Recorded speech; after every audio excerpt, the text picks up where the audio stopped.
Let's go! Who's up next?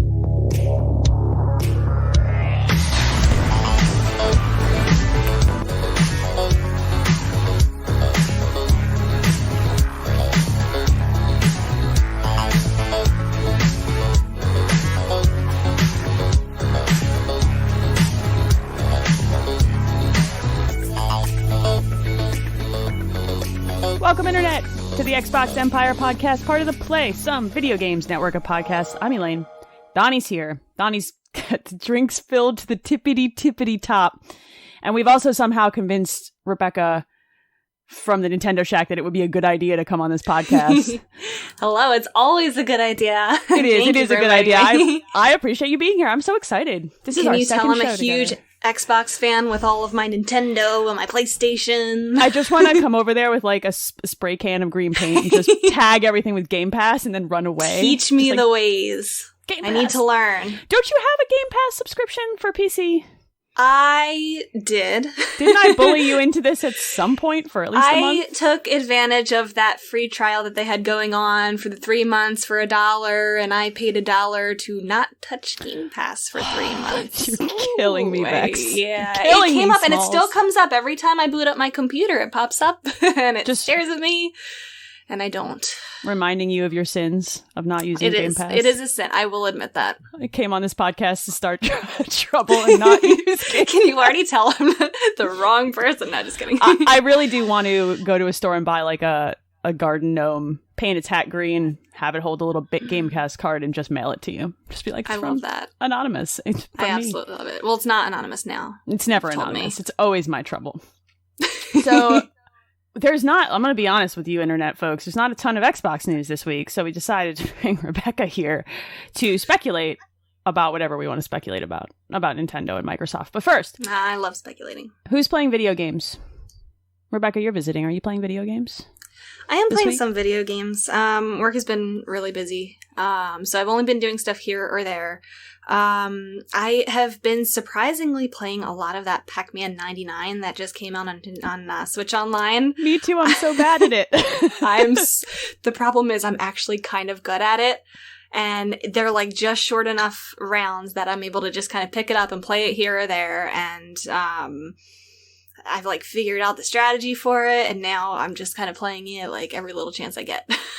It's actually really good. And I'm a Tetris 99 player. So like I play the Pac-Man and I'm like, I'm not winning all the time. I'm done with this.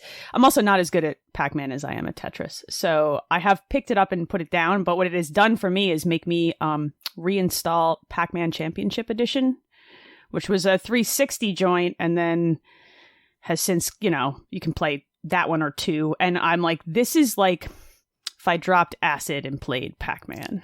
That's what that game feels like. Is that like the Tetris effect? Wasn't there something like that for Tetris? Kind of, yeah, Tetris Effect's kind of the same Yeah. idea. It's like, this is what raves must be like if I could go to them anymore. I never did. I was never that kid. But so I've been doing a lot of Pac-Man as well, but the one I'm better at. Different Pac-Man. This one, I'm up to 9 wins on it, like What? 9 first place wins, and What? I have many more second place finishes than that.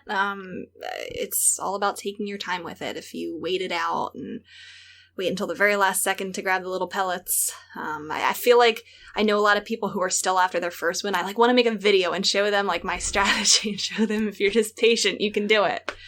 It's the same deal with Tetris, except, well, you still have to be good at Pac-Man and you still have to be good at Tetris, right? But you have to... I feel like it's easier to game it than it is with Tetris, whereas like there's that random aspect to it that you might get bad blocks in a row. That's You can fair. Game That's Pac-Man fair. a little bit more. Yeah, you can. But- I will eventually win in Pac-Man and then I will retire on one win.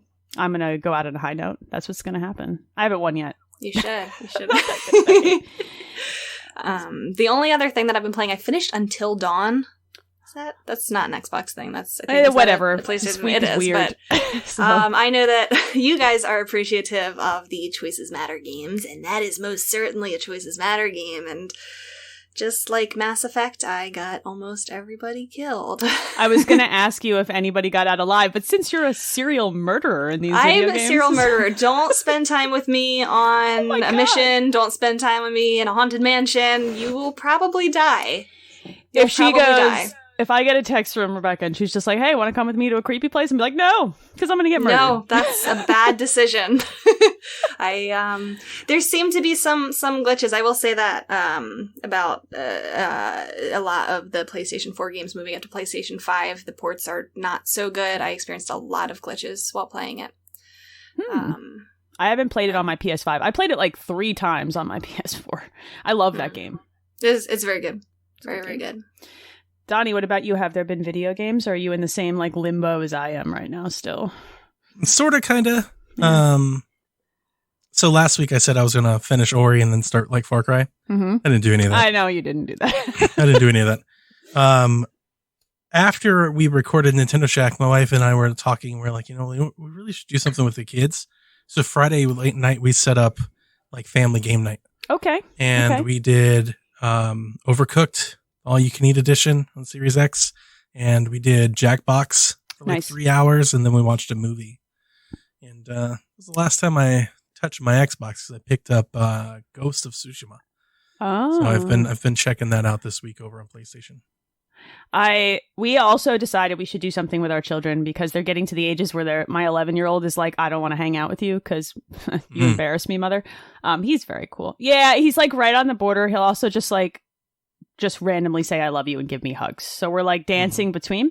So we're like, come downstairs out of your rooms and let's watch Godzilla versus Kong or Kong versus Godzilla. Yeah, that movie's super stupid. Okay, let's just be clear. But is it worth it? It's a blast. We had so much fun cheering for monkeys and nuclear lizards. Like we had an absolutely great time. My son was very into it, and he goes to me as he's walking away to go like turn on his Xbox and play Fortnite. He's like, I guess movie night's not so bad. Nice, yeah. Thanks, kid. I'm really enjoying. My daughter is suddenly into movies. Ooh. So we've been going through a bunch of classics. Like she's trying to, I guess, identify her taste. She says, I'm into thrillers, she says. She's like thrillers. She's really into like coming of age movies. Yeah, that makes sense. So we're going through like all the 80s flicks. Oh. Breakfast Club, Pretty in Pink, Ferris Bueller, things like that. That's fun. Those things are fun to do with kids. Like we're thinking Indiana Jones next for ours. My favorite thing ever is that like when we still had a nanny a year and a half ago or so, she was like dipping them into the edges of like horror movies. Which is fine. I'm fine with that. But they watched the very first Halloween. She fast forwarded through a couple of the parts. But I asked my son, I was like, how was it scary? And he's like, Mom, how does he know how to drive if he's been in the mental hospital since he was 6 years old? And I'm like, you've just ruined this film for me. What a good... I feel like kids realize those things that we never think about. He was not at all terrified of this film that scared the crap out of me at his age. And he was just like, whatever, Mom, this doesn't make any sense. I quit this Thinking of the logistics of it. They're just going to be afraid of nothing and it's all my fault. They're too smart for their own good, it sounds like. Broke these kids. Yeah, that's a problem. It's a problem. Them and the dog. Too smart for their own good. So yeah, a lot of hanging in limbo until late April and May games come out for all of us, it sounds like. Pretty much. That's kind of where the industry is. Mm-hmm. Devin reports that my microphone is screwy. Does my audio sound okay to you guys? It kind of like dips lower every once in a while on you. I don't know if there's a filter set, like a level cutoff thing set. Live show, folks. Hot mic. How about now? I think it's better. You'll have to keep talking, unfortunately. Okay. All right.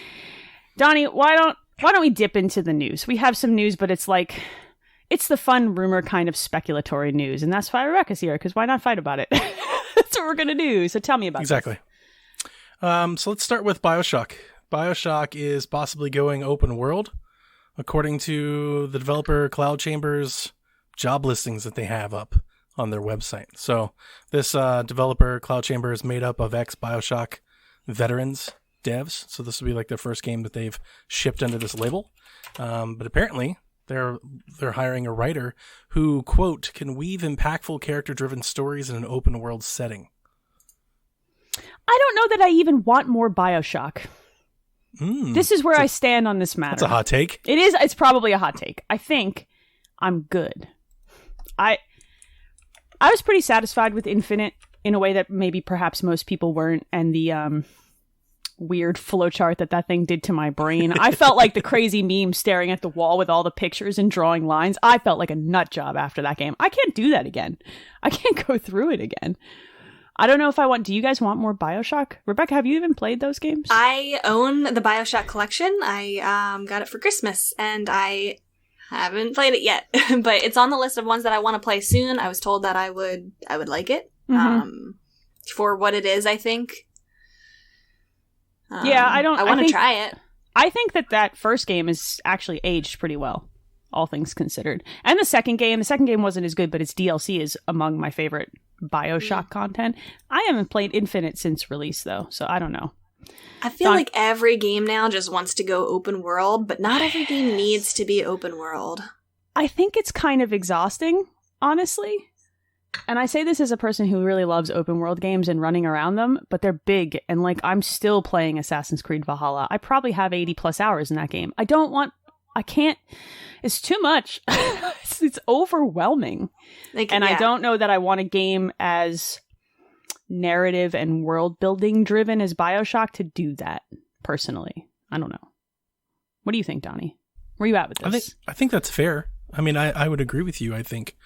The first thing that I thought when I heard this news was I don't necessarily want BioShock to lose its storytelling and its narrative. And I mean, I think that's very important, and really it's pacing. You know, you kind of, all that kind of goes out the window when you're playing an open world game, because you've got to give people things to do. You got to fill that open world with stuff. Yep. But I'm not opposed to it, because I think just like the name, and I realize that it's different, right? So they'll have to prove it. But just the name BioShock, I just imagine would have to have a lot of people. I mean, would have to have like just a really high quality, to it, or they wouldn't ship, or they wouldn't do something like that. So I'm open to seeing something like that. But yeah, that was my first impression as well. I do agree with you with the open world exhaustion. There's so many things are open world. And like I was saying, I'm playing Ghost of Tsushima. I tried that game a little bit after it released for like 5 hours. And I just realized how big it was and how long people were playing. And I was like, I don't have time for this right now. And I put it off till now. And that's the issue with those big giant games. It's no different than like a 300-hour RPG. Like, you've got to commit time to them. And in a crowded market, it's always hard to stand out. But BioShock's one of the biggest names in games. That's Skyrim, that's Mass Effect, it's BioShock. So I that's the standard. Do you think that's unfairly put out there? Because that's, when I hear BioShock, that's what I think. I think best in class video game.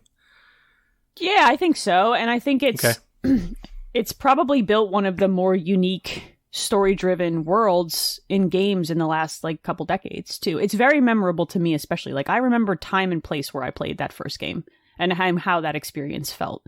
And few games have that impact. I don't know that I'm really struggling with whether or not I want more of it, though, or I want them to take some of those concepts and evolve them into either a new IP or a different world instead. Because I feel like they closed the book to a certain extent. Well, they left the door hanging open. I'm not going to spoil the end of Infinite, but they left the door hanging open in kind of a cheap way at the end of that game for how they could just keep expanding.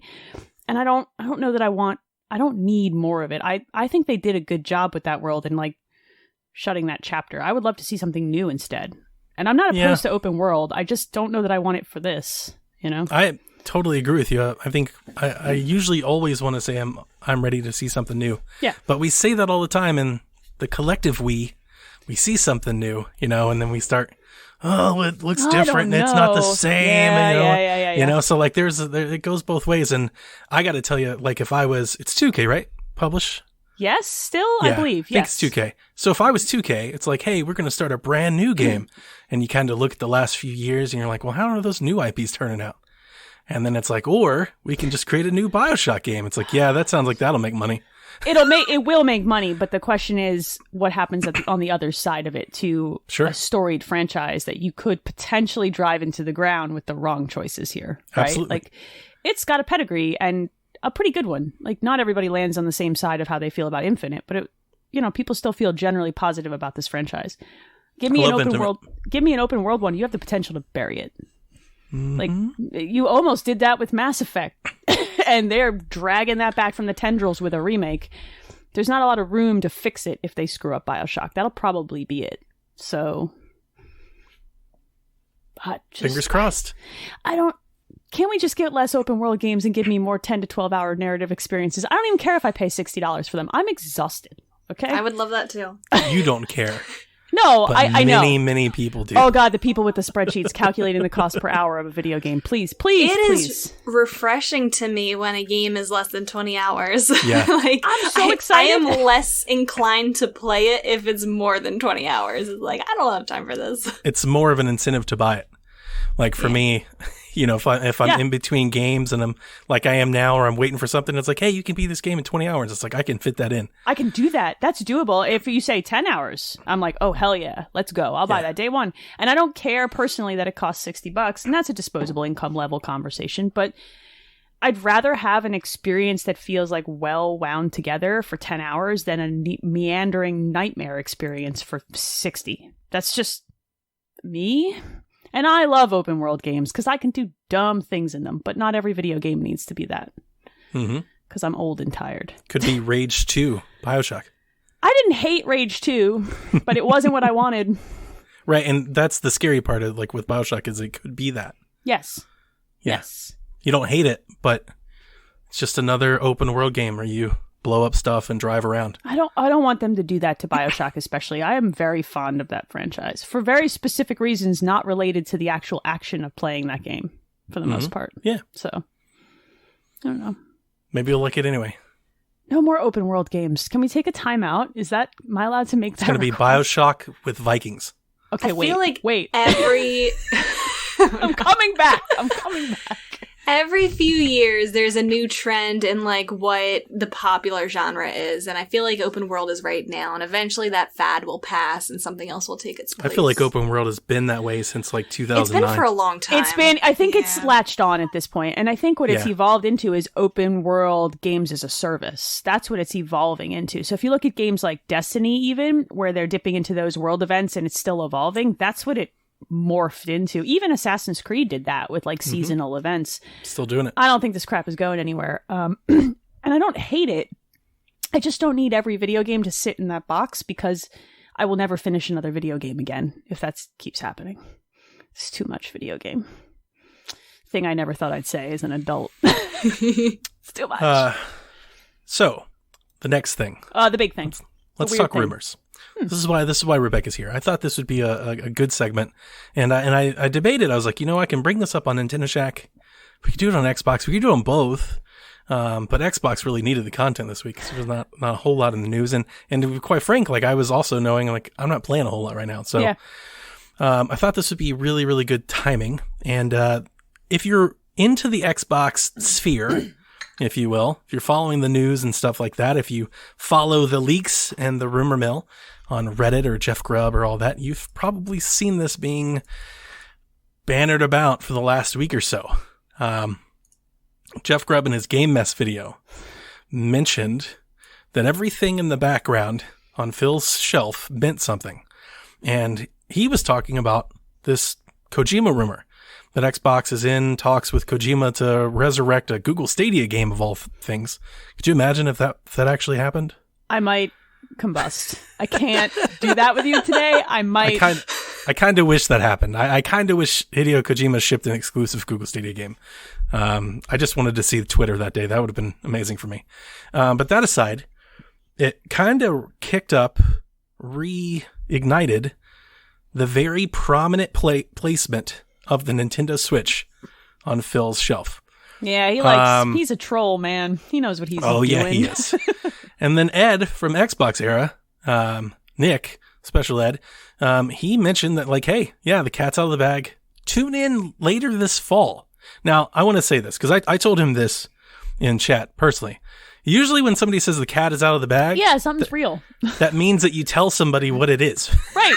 You actually have to open... That the secret has been figured out. Like, that's not how bags work. You don't just keep the cat in the satchel and let it meow at you. You open I did explain to him the cat is still very much in the bag, apparently. But that said... Too. It's an angry cat. It's going to be there until fall. He's going to... This isn't the first time that Xbox and Nintendo have had rumors. This has been going on for a while now as these companies have gotten kind of close. You see Xbox publish several games over on that Nintendo Switch. They've supported them with Minecraft, with Ori, with Cuphead. They had that whole, if you guys remember, that cross-play initiative, like when they both started embracing cross-play, and they had like that survive together thing, which blew my mind when it happened. Gosh, Xbox, Nintendo on joint marketing. That was wild. It was more just a giant middle finger to Sony at the time. Like, exactly. Hey guys, look what we can do. But it was wild, yes. So I bring that up just to kind of lay the groundwork for, if you're hearing this and you're like, there's no way. There's some evidence to believe that there is a way. There's lots of instances that I think make this believable. Not just that, the fact that we've seen Banjo in Smash, we've seen Minecraft in Smash, we've seen Ori come to Switch. You know, there's so many instances, probably more that we're forgetting, but this all the shouldn't be Minecraft surprising. content. All of that Minecraft content. There's a ton. There's a Dungeons. ton. And they let you log in with your Xbox account through that They to do. link the accounts to be able to cross and go into realms and all of that. That integration is there for you. Yep. So yeah, Pop it's achievements too. very believable. It's just a matter of like how and How what. and what. Yeah. So I wrote down some what I consider hypotheticals. And what I wanted to do is I wanted to go through them one at a time, and let's just talk about it. I want to know how likely you think it is and what are like the pros and cons of each, which is why I invited Rebecca. So Rebecca's my co-host on the Nintendo Shack. So if you listen to just the Xbox Empire, we have a Nintendo show as well. And Rebecca's my co-host there. And I firmly believe that Rebecca brings the strong core Nintendo fan viewpoint. Not my Nintendo fan viewpoint, because I have both and I love Game Pass, right? So outside of that circle, she's outside of the Venn diagram. So first scenario I wrote down, just because I think it obviously has to be said, in all caps, it could mean absolutely nothing. It's a real possibility also. I mean, it exists as a possibility. We could just be getting strung along like an angry cat. I love in a bag, I love you know? Jeff It Grubb could- as much as the next guy, but deals fall through. It could Things be- fall apart all the time. Phil Spencer walks onto the E3 stage with Doug Bowser and they shake hands and say, "Good job. We're better when we're better together." compete. We're better together. We're healthy competition." And that's that. Yeah. Matching outfits. Oh no, Matching they outfits. no, because Doug Bowser has to be wearing a Game Pass T-shirt, and then Phil has to have a Nintendo T-shirt. They have to be bro love there. That would be great. Probability of absolutely nothing, I think, is like sub 20%. Absolutely nothing between these two companies in the next year. I don't know. I would give it more just because I'm always trying to be really conservative. I'm willing. I don't like care. Like, I wanna believe you, 40%. 40%. You Yeah. think? Okay, Yeah. that's fair.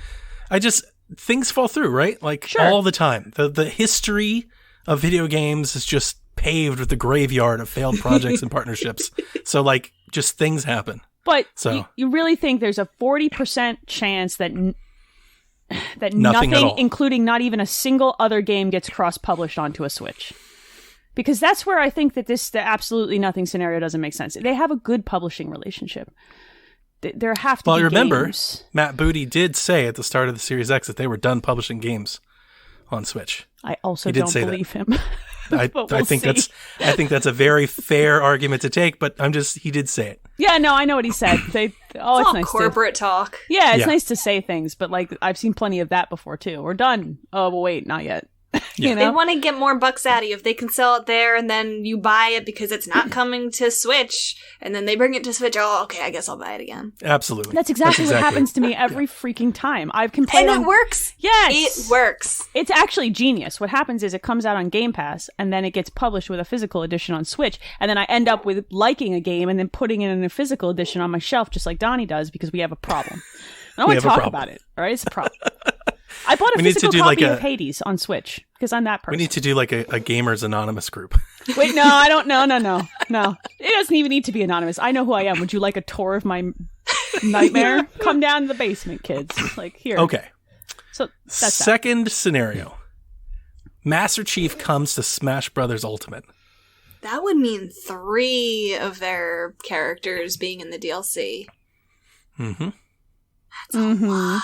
How do you think? You think how likely or unlikely do you think that is? Because I think so. If we're taking Nick's tweet right later this fall, well, obviously that lines up with a very big Halo game that announces, and we saw Master Chief in Fortnite, And I would think with the marketing and the free-to-play-ness of at least Halo multiplayer and kind of this ubiquitous Halo thing that Microsoft's trying to go in for, I think that makes a lot of sense. It also pops. It'll probably pop sales for Smash Brothers Ultimate.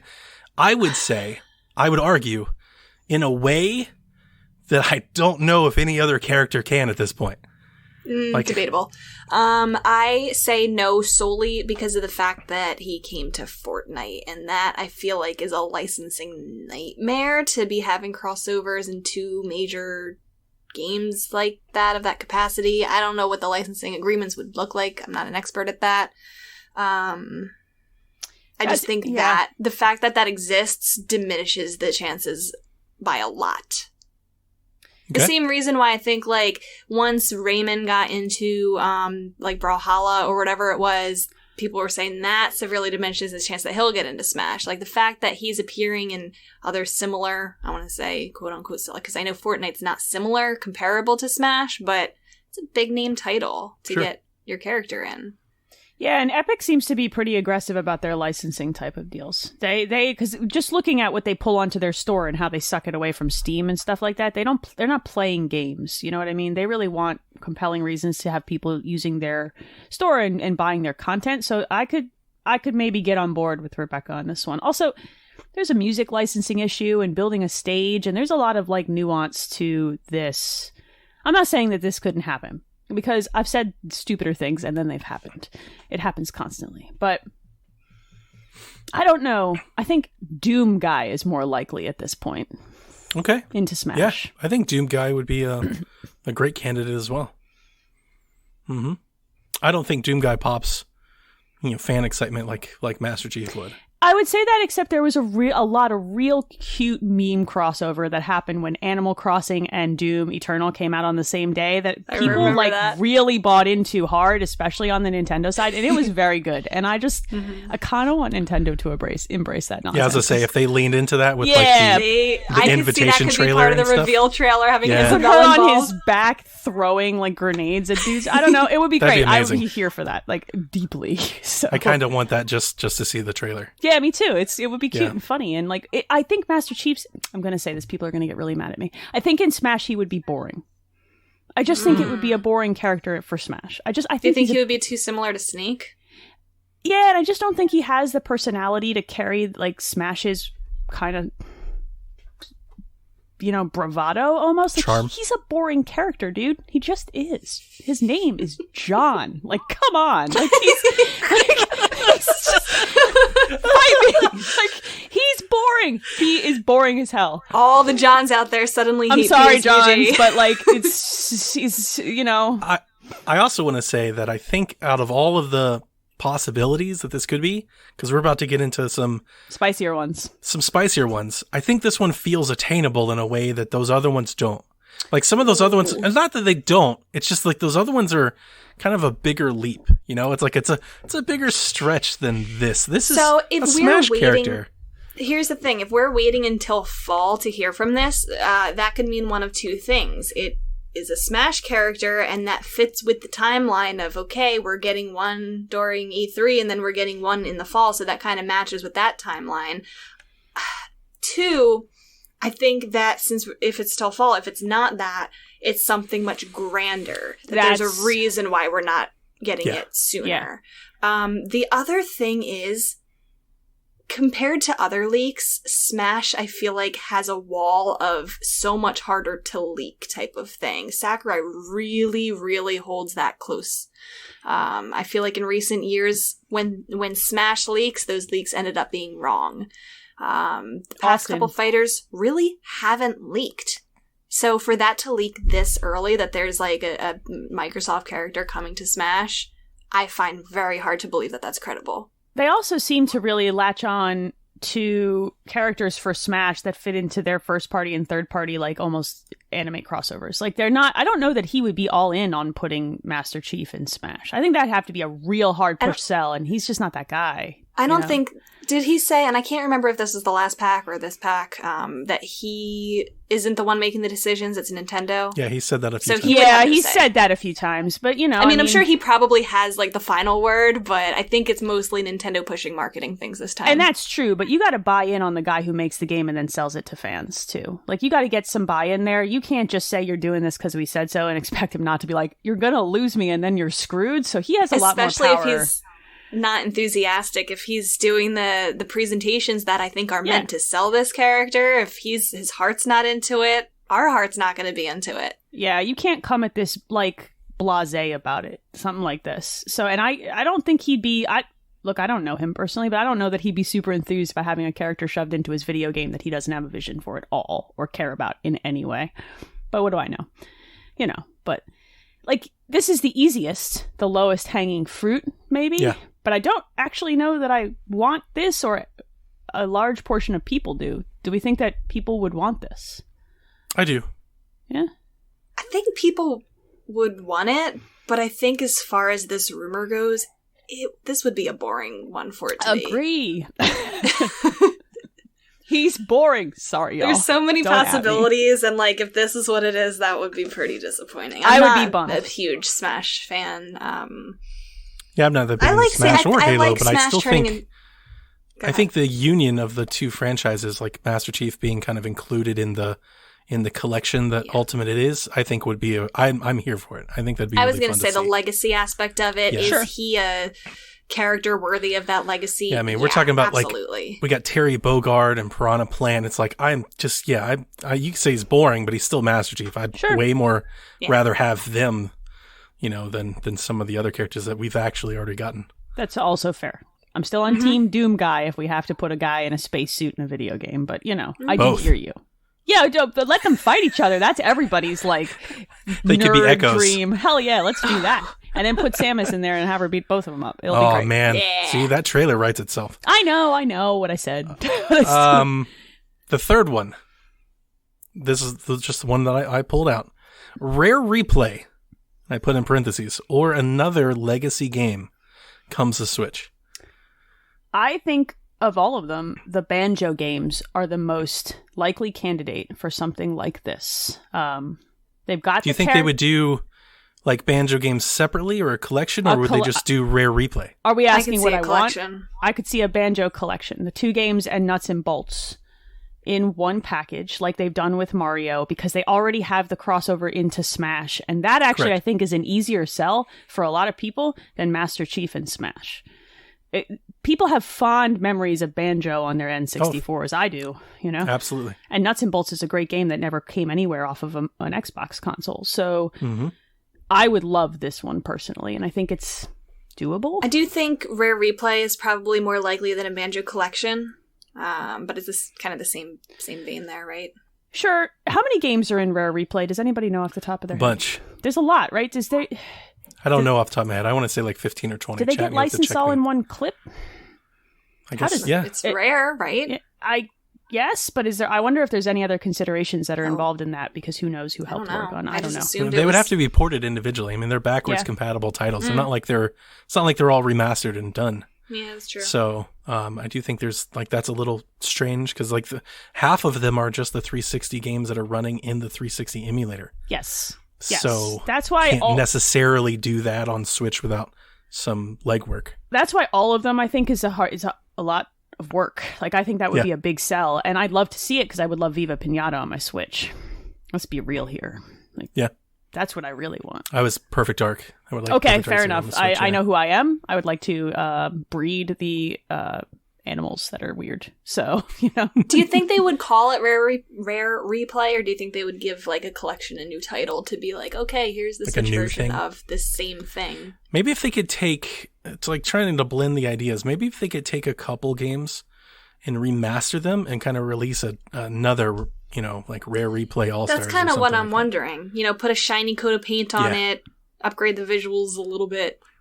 just like they did with the Mario games, because I mean, Yeah. I You can't could do, do like- this again. I mean, That's exactly the vein Yeah. I'm thinking. Yeah. they have like the HD Conquer, HD Yeah. Banjo, You could do Perfect Dark and Viva Pinata. Just do those 4 I'm games. not sure that would they do Conquer, do you think? I don't think they do Conquer. I don't think they would do Conquer. I think that Nintendo wants to forget about Conquer being on the N64. And that's really why I take back what I said, because I forgot that was part of it. So yeah. I could see Banjo, I could see a Banjo collection because it feels like it fits right in with what they've done with Mario. Yeah. And it is a legacy, warm and fuzzy thing for Nintendo fans, and it would be an easy sell. Sure. Easy sell at $60 for those 3 games. Not saying I like the price, but that's what they could do. Oh, it would absolutely be 60. It's foolish to think otherwise. And it only will be available when the moon is full for 3 months, and then it will be forever removed from your home. Just saying. Before we move to the next one, I want to, because I've seen people bring this up. Is it possible that they could actually just release a Halo game on Switch, like Halo Combat Evolved, something old? Mm-mm. I think that's the least likely out of everything we've said. Is there any other legacy Xbox games that you could see come to Switch that don't involve Banjo? I don't know. Didn't we another one that we got, wasn't it the Super Lucky's Tale? We got that. Yeah, it's there. And the ukulele stuff is on Switch, and it's good. Yeah. It's fine. Mm-hmm. That's kind of a great fit. I don't know. That's a really great segue to my next one. So I'm just let's get us off of there. And a new Rare property game comes to both consoles. So I threw this in as a hypothetical because I could see, they did the Battletoads, right? Well, actually, I could have brought that up. Battletoads could come to Switch. That's another potential one. Yeah. But one of the things I was thinking about is, could they give one of the Rare licenses to, Banjo, to somebody like the ukulele devs and let them make a new game and release it on both platforms? Could they? Yes. Do we think that's what this thing is in the fall as some big announcement? I don't know, because that feels like a E3 cute little crossover thing. That doesn't feel big. That feels like why would we wait till fall for that? That seems like what? Yeah. I just wonder if that's not one of those things where they're like, look what we're now doing. We said we weren't going to publish any more games on Switch, but we changed our mind because Rare. That one feels that almost feels like a given. Honestly, at some point in the future, that a Rare property would cross over and just publish on both. Kind of like now any Minecraft game that comes out from now on probably will. That kind of just feels like it'll just happen eventually. To me, I don't know. If they can find the right dev. Mm-hmm. And the right style and the right market for it. I think Ukulele was a huge smash. The second game was very good. I would like to see more like that. And they're good fits for the Switch. So I don't know. Okay. All right. Last bullet point, really the talking conversation that we're all waiting to get to. This has been talked about for years. Could this mean that Game Pass is actually coming to Nintendo Switch? I think so. I think it makes a lot of sense for both parties involved, and the only hang up that I have is at some point, value has to be made to Nintendo to for this to ever happen. Nintendo's not just going to let this happen without a significant cut of the pie, and that's where I really wonder how does Game Pass on Switch work? Does Nintendo get compensated for a certain amount of playtime on Switch devices, a certain amount of new accounts on Switch devices, or is it just a lump sum, just right off the top? Does Phil just stroke a check? But the part that I have a hard time letting go of is right now, if you buy one of the indie games that came out today in Nintendo gets 30% of that purchase. Half of those games are already in Game Pass. So if they bring Game Pass to the Switch, then you're potentially losing 30% of a lot of money. So how does Xbox make that whole in a way that also makes sense for Xbox? And I think there's definitely middle ground there. It's just how. How do you do it? My question is, what deal did they cut over Minecraft? Because when you play Minecraft and you buy Minecoins, that's technically a purchase through Microsoft. That's not a purchase through Nintendo. Yep. And I wonder if whatever deal they cut there, even if, because people spend a lot of freaking money on Minecraft. I think a lot of people would be surprised. I have children. We play a lot of them. And if you purchase a Realm subscription, you purchase it through Microsoft. Whatever deal they cut there. Nintendo doesn't get a cut of that? I don't know. Is it a purchase through the eShop? Nope. You purchase that through your Microsoft account. Well, it's tied to your account. You link them together, but you still buy them through the eShop. So you buy them through the eShop? Yeah. Yeah. They I believe Nintendo will get a cut of that then. Yeah, they get their cut. It's the same with Rocket League, where you buy the credits through the eShop, and I'm sure that same as Fortnite. I think it is. Psyonix gets a cut of it, but then Nintendo gets their cut of it. Whatever deal that they've cut, they would have to. I feel like Microsoft, if you were going to bring Game Pass to this console, which is a technical conversation all of its own, first of all, as the Switch stands right now. Ooh, I've got something to say about that, but let's stay here for a minute. They would have to cut the same 30% deal. Well, you're not going to give them 30% of just total Game Pass. There's got to be a way to quantify how much Nintendo's portion of Game Pass what they're going to do is they're going to have it go through the eShop for anyone who signs up for Game Pass through their Switch. Yes. Just that's what I already was going to have say. Game Pass? Anybody who buys, so Donnie, like you have Game Pass, you can sign in and continue using it, and maybe Nintendo eats that. But think of how many people there are like me who will be buying Game Pass on my Switch for the first time. Yep. I think if I had to guess, I think there's probably 60 or 70 million people like you. I think so the people like me are very small. How they do it. Yeah, I think that they don't care about it's just like Minecraft. I already pay for Realms.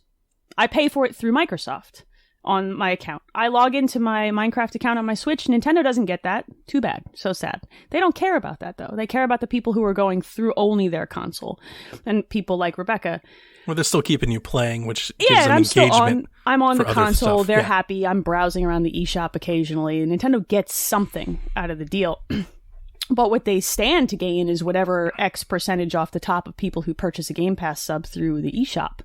Yep. And that's where they make the money. That's an easy one to me. You get 30% of that entire revenue. Could be more. Sure. Because if you're Xbox, I mean, I'm trying to recreate like if it's me and Rebecca and we're sitting at the table, it's like, I want Game Pass on those 80 million devices. You know, Nintendo's going to be sitting there and going, yeah, we want half. I don't think they would try to cut a deal that was outside of the deals they've already cut with Microsoft. The last thing they want to do is try to be greedy and lose something potentially very big. I don't think it's greed. I think it's Game Pass does represent a potential for lost income for them. So they have to be conservative. They have to be protective. They can't just give it away. They do have to be protective of their and behave in their own best interest. Sure. But I think 30% is already a pretty freaking big cut in this type of an industry. They won't go half. I don't think they'll go higher than 30%. If you think about all the Minecraft players, if they're willing to just be 30% there, I think they're probably going to continue to be okay with it. I don't see them making a special deal here. This is just speculation on my end, but sure. I mean, this entire episode is just speculation. Yeah, that's my favorite part. That's what we should title the show. The title of the show is "This is all just speculation." I do want to make a point though that I think this is potentially very likely, and I think it's likely for really one major reason. You said that technically getting Game Pass working on the Switch, we know that Xbox is bringing Game Pass to the browser. Yes. And it's going to be able to run just right there in your browser. It already runs on Android. The Switch has a browser and it can run Android kernel, like if you sideload it. So sure. I think there exists a real reality that Nintendo has to prepare for.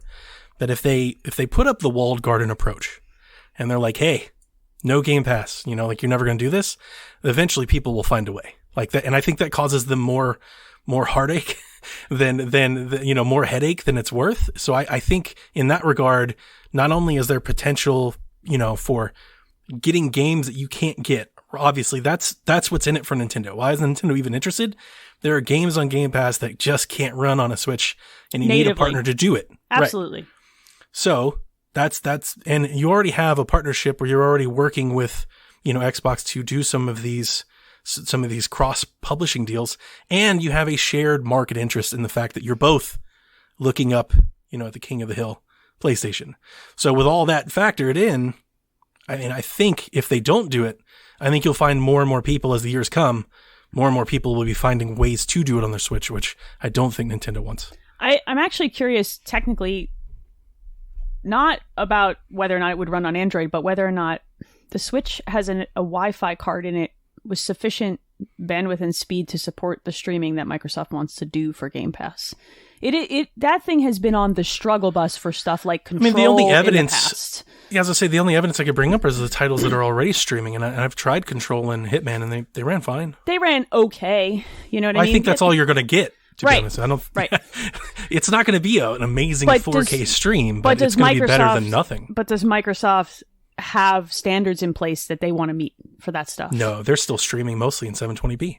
That's fair. I'm curious. I'm legitimately curious if they could get this thing running the way that they feel comfortable and happy I guarantee with on this you, box. you could stream Outer Worlds better than it currently runs on Switch. No, that's not fair. It's a good example, though.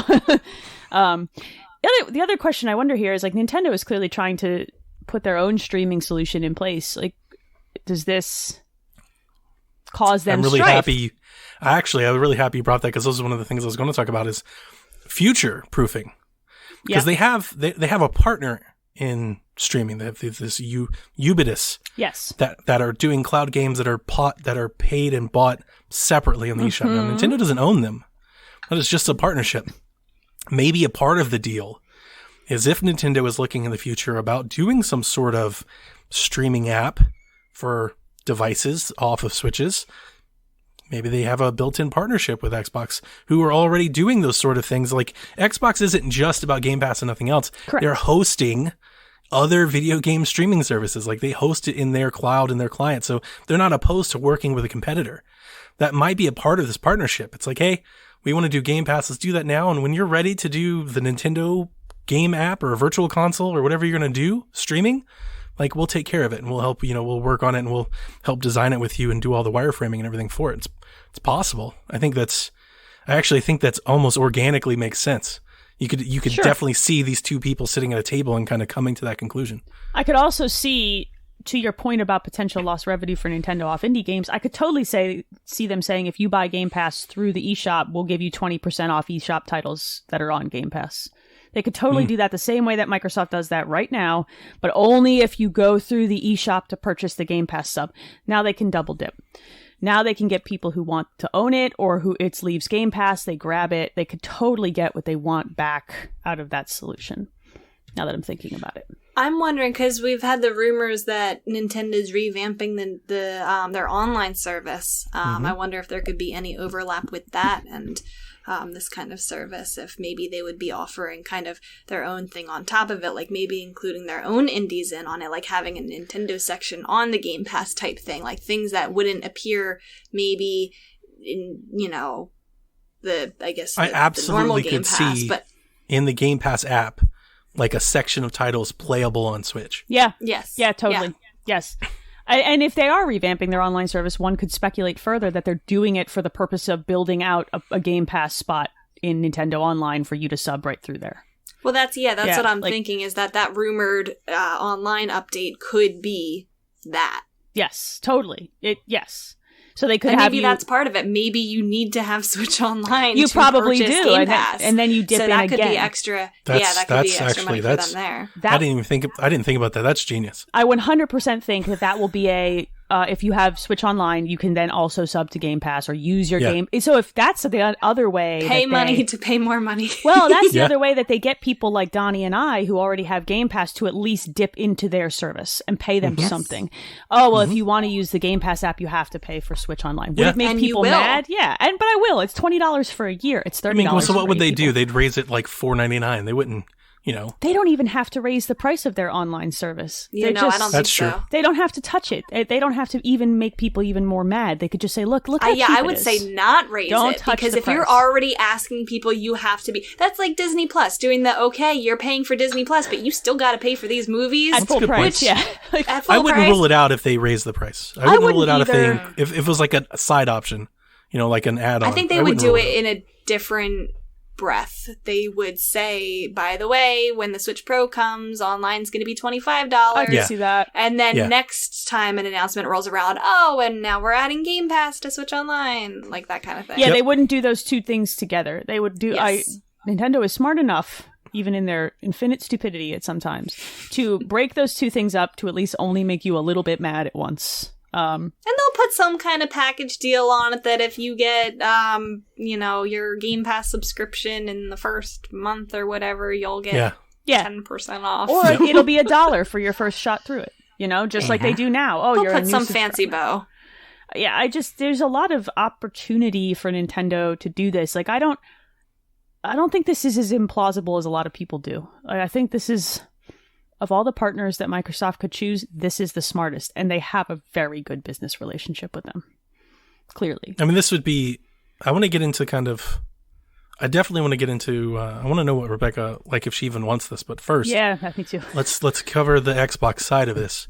This would be a gigantic win for Xbox. Like this is almost Bethesda level of news if they're like, hey, Game Pass, and I want to be clear, when I say Game Pass, I'm actually thinking just cloud streaming. Yes, I'm absolutely. not thinking of any like native downloading of games on the eShop. I think it's just the app. Yes. It's like Netflix or Hulu. It's like you can launch the app and you can stream games. I think they'll have an option to download games, but there will be some that are probably cloud only. Only the ones that are on the eShop? Yeah, the ones that cannot run on Switch will be you have to play this via the cloud. But I think it would be I would love that to be true. To not have the download. There's easy I'm just not online holding checks that my they have breath. anyway. They do check online because I have 2 Switches like an idiot. Yeah. And they do totally be like, we're checking if you can play that right and I feel now. like that's Yeah. just so easy for them to do. Yes. I think it would be a deal breaker for a lot of people to not have that as an option because think of the marketing of the Switch. It's your on-the-go console. Yeah. Think of the No, people I'm with who you. take this and I'm with don't you. have the internet. So, yes. Yeah, I think they would need that. I'm trying not to ask for everything. Just ask for everything. This is what this show is for this week. I'm just trying to, Come on now. like just temper my expectations. Yeah, we have. I think that's not a big deal for them to do. We are in the magma core of expectations right here. Yeah. Okay? We're not in tempered zone. Okay? I'm still going to rock with the streaming only until I will be pleasantly surprised if it has I any think they will download. not, yeah. I could see them stream only at first and then roll it into, oh, hey, we'll do an online check. But it would be a really interesting choice to have cloud only on a console that is intended for you to leave your house with it. Absolutely. That's just an They'll Absolutely. I agree. offer it for the titles that can't, but Yeah, I think absolutely. So, Rebecca, you are Nintendo the Forest Minish here with your I big am. shiny PlayStation 5 in the background. Sure How is. dare you? Yeah, I know. How dare I you? want to tag it with where's my spray paint? I'm coming over So, there. the first thing I want to ask is does this, for the core Nintendo gamer, which is what Xbox would be going after, does this do anything? Like, does Yeah. anybody care? Yeah, definitely. I definitely think this would be a big deal for those of us who where the Switch is our primary console and maybe we have never touched Xbox, maybe we've dabbled with Game Pass elsewhere. I definitely think this is significant. Just because, I mean, I don't have to tell you why Game Pass is a huge deal. The reason why I personally haven't taken the plunge with Game Pass, and I think this is the case for millions of people, is I don't like to sit at my PC and game unless I have to. I think I would rather pay $15 to play a game on my Switch than to sit in front of my computer and do it. The only time that I sit in front of my computer to play games is when I'm streaming them. Obviously, that's not most people. I won't buy an Xbox because I'm not interested in the exclusives, and I could play Game Pass on my PC if I really, really wanted to. But I think if it came to Switch, I would absolutely at least try it out, and I think I would be more inclined to jump into some of the games that I didn't do when I did have it for PC, because I'm more likely to jump into those kind of games when I have my Switch on the go, when I'm laying in bed, when I'm, sitting on the couch, also kind of having a TV comfort show on. You mentioned that you're not interested in the Xbox exclusives. Like if Game Pass was brought to Switch, would you try any of those? Would you play a Forza or a Halo or a I would Gears? try them. Mm-hmm. Okay. Yeah, I would try them. Okay. Yeah. I mean, that's a big deal. I mean, I think there are games in Game Pass, and there's games in first party that are for you. I mean, obviously, Xbox just bought Bethesda. So, if Nintendo still wants Doom and Elder Scrolls and things like that, like, this is a big deal. Could you imagine if you could do Game Pass on your Switch and play Elder Scrolls, but you couldn't on your PlayStation? That would be hilarious. I can actually hear the brains imploding on the other end of this freaking podcast. You can't do that to people. Someone's going to have a heart attack. They're going to literally die. It's a legitimate picture to paint. It's just that people could actually pass out. You need to put a warning on this show. But I could also see a lot of those people that were angry when Xbox bought Bethesda. Sure. I could see a lot of people going, I'm going to play them, but I'm going to play them through Switch. And Phil's over there laughing. Yeah, Phil's over there laughing like I care. Just $100 bills, just dabbing his sweat with $100 bills. Yeah. I would use this actually a not insignificant amount, because there's days when I just want to lay in freaking bed. I don't want to be in front of my TV with a controller in the chair. Dude, it's been a long... For you and I, folks that have Xboxes, yeah, this makes a ton of sense because Game Pass, like Xbox, has online cloud saves that are automatic, they sync. just would go everywhere. So we could play from the TV, hop to the Switch, pick it up and play, and come right back to the console and pick up where we left off. It's like utopia. Yeah, no, I'd just be Donnie, playing... you can do that with a Switch. You can have it on the TV. Yeah, but it looks a lot better on the Xbox, and you know it does. Rebecca! You snobs. You snobs. You It's absolute true. snobs. It's true. It's true. I'm gonna change between my consoles. You're right, but it's not. It doesn't work as seamless. I have it. I've done it. But on Switch, like it doesn't always copy the file. Sometimes you have to manually pop the file. You gotta wait for both of them. Like on Xbox, it is just always. It honestly, it's not even something you even think Xbox I don't even does because it just does it. Like, it's funny how mad I get at my stupid PlayStation when it doesn't do that. Like, you can log in on someone else's Xbox with your account and it just boot the game into your save without even having to click pull my cloud save down. You don't have to go look at different files or if you remember to do it or anything like that. There's nothing. It just works. It's weird how seamless it is and how you don't even consider it. Like, we've taken it for extreme I have because granted. I've logged into my account on my friend's PlayStation to play something for a stream before and gone, I have to download the file. Is it even up to date? Did I have the auto set on? It's weird. It is something that we totally take for granted on this show. It's something we totally take for When I want to granted. switch between the TV and handheld to play in bed, I just take it out of the dock and walk over to my bed. I don't even have to turn off my Switch. Well, that is where Elaine's like, we also want it in 4K. I also and want it to look frames. pretty. Yeah. Like, look.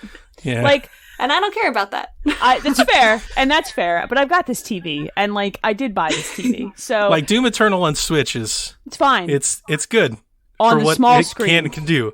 It's still not the same. Well, that's why Like, we're playing it in bed on our Switches. Sometimes I want to do that, and sometimes I want I know all the hear you. resolution, right? And sometimes I want to hear bounce you. it to my PC, and I want to play it here. And it's just, we do take for granted how much we can just move saves. Absolutely. I just do it. It's weird. I don't even think about it. It's even between the PC and the console. It's great. Big fan. Okay. So Rebecca says that there are the Nintendo fans that would actually want to take advantage of this. And I agree. I think Game Pass, Game Pass exceeds, like Game Pass goes beyond like brand loyalty. Like everybody in the gaming market is now looking at Game Pass being like, damn, that's a really good value. Like everybody wants in on Game Pass and bringing Game Pass to Switch. Like if, let's say Xbox does this, let's say it actually happens. What do you think they could get? Do you think they can get 20 million Game Pass subscribers from the Switch base? How many people subscribe to Nintendo Switch Online? Does anybody I don't have? know. I think that I would say. I think it is a lot. I would say 25% let me of do whatever a that Google. number is off I the want to cuff. say I think that number is like 20, 25 million. So 5 to 10 million people. Quick and easy. Now, longer over I'm the doing a course quick of Google. selling people on as it. you start dropping bangers. As of September 2020, there were 26 million subscribers. see, that's pretty to good. Switch So Online. almost, let's say 30 million. Let's just say. Then 7.5 to 10 million people potentially. That could take Game Pass from 20 to 30 million annual subscribers. Sure. That's a lot. That's a big lot number. of revenue. And potentially a number of people who play it on the Switch and say, maybe I should buy an Xbox to go with this Switch. That's potentially 10 million people that are buying $120 a year. That's a lot of money. Well, minus whatever the cut that Nintendo takes. But think about the course. cut that Nintendo takes now. And promos and stuff like that. But you're looking at right now, Yeah. Xbox is in subscriber acquisition mode. Yeah, they want people. So that's what they're looking at. They're looking at, if we get them in, this is projecting forward, this is the type of revenue that we could pull. That's a lot of money. Yeah. And then let's look at it. Let's say 10 million people. Let's say even 1/10 of those people say, boy, I have a Switch and I don't have another console. Boy, maybe an Xbox would make a really nice companion console to this device. Mm-hmm. And Series now, S? Yeah, Series S is $300. It's the same price as a Switch. It's tiny. It's so small. It looks like a Bible.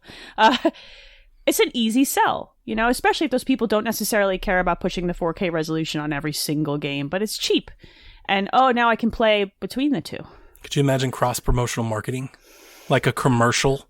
Oh my gosh. No, Wouldn't that be awesome? that is an expectation place we There's should like not go. That's never going to I can happen. see it now. There's Yeah, a dad, I right? don't- He's playing Doom on the couch, Xbox. Kid walks through, playing a game on the Switch, same game, playing against each other. That will Sounds never awesome. happen. That will never happen. don't- That is I about know. as likely as the Series X coming to Smash Let me as dream. a character. but still, let me dream. 'Cause it sounds Refrigerator amazing. stomping down Hey, on. now that's an idea. That could have a moveset.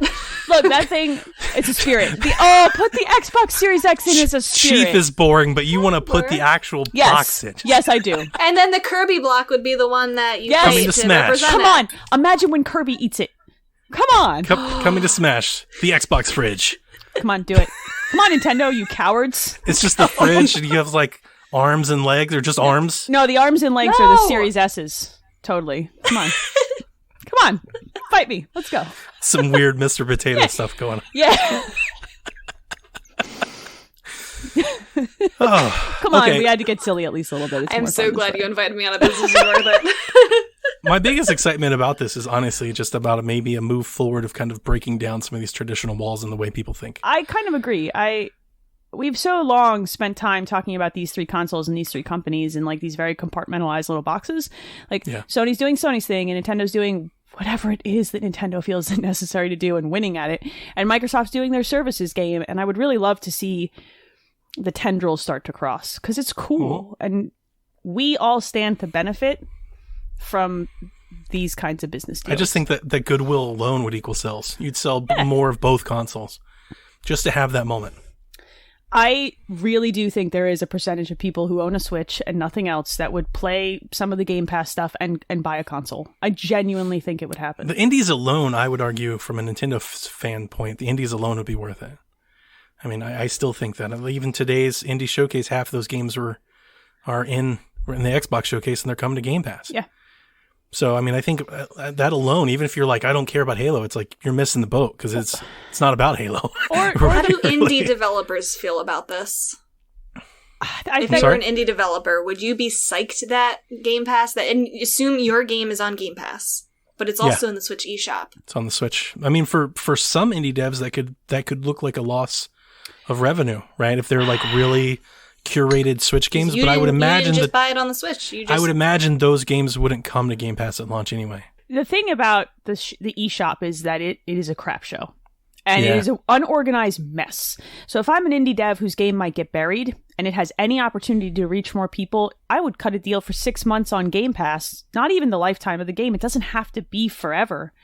To Sure. push it to the top of the pile and get people to latch onto it. And then you might get your Steam sales out of it. You're going to get, the eShop's a mess, dude. Finding games on that thing is a nightmare if you don't know what you're looking for. And for so some if you're games, an indie dev, you put it on Game Pass assuming it's also on the Switch. Sure. Get the name out there, get people playing it, and then it goes away, but it's now on the Switch eShop. People start buying it more. People start buying it more, 20% off as it leaves Game Pass, or somehow it gets a banner ad on the Xbox. There's lots of ways to solve that problem, but Game Pass does a good job of pushing indie games that you might have never heard of to the top of the pile, and that has led to Steam sales as people talk about those games. it's not just them. Like the director of the program talks about how much Game Pass encourages its customers, subscribers to spend more. They see annual spending go up for Game Pass subscribers versus go down. It's against like common logic. People make a lot of people think like I subscribe, that means I never buy games again. No. But really it doesn't, as it engages you more with the product, so you're more willing to buy more. So anyway, I think the developer thing is a really good point, Rebecca. And one of the things I don't think it makes a lot of sense for like the traditional Switch dev, like Image and Form. But for a lot of indie developers, I could see the place where it's like, hey, we'll put it on Game Pass and that automatically gets it on the Switch. So we don't have to spend a year porting our game and Also doing true. all the work and everything. Like it's already there. It's taking care of it. So it almost like maybe a cost savings.